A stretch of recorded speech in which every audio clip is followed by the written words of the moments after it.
LDS leaders in the early 20th century agreed that the theology of these lectures was a bit at odds with LDS teaching because they completely removed all 7 lectures back in 1921. So the issue he is presenting is that it would seem Joseph's understanding of the Godhead evolved over time.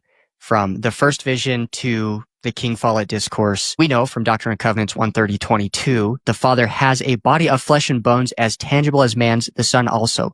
But the Holy Ghost has not a body of flesh and bones, but is a personage of spirit. Were it not so, the Holy Ghost could not dwell within us.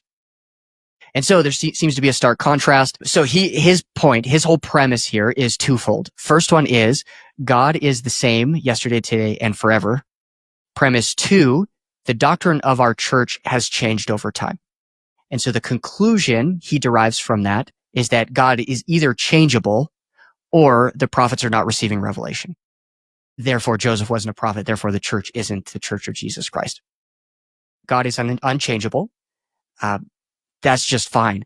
2, the doctrine of our church has changed. And I would probably say the understanding of the doctrine of our church has changed because like we knew from day one, the first vision, that God had some form, some kind of body, right? But I can accept that. What I disagree with is his conclusion. He assigns meaning to those two premises that I think it's a non sequitur. It doesn't follow here. So my conclusion to replace that would be that, 1, prophets are fallible, as we all are, and we progress line upon line, precept upon precept. Light grows brighter and brighter until the perfect day.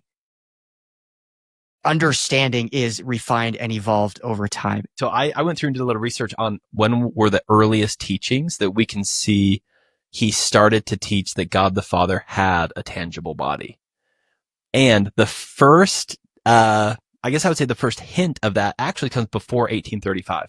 And 1835 is only significant here because that's when the lectures on faith were written and published.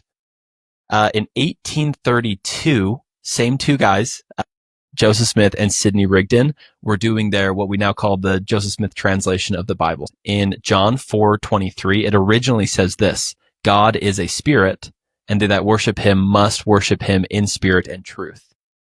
That's how the King James Version reads. And Joseph Smith, in his edition, he added these notes to it, and it says, "For unto such true worshipers hath God promised his spirit, and they who worship him must worship in spirit and truth."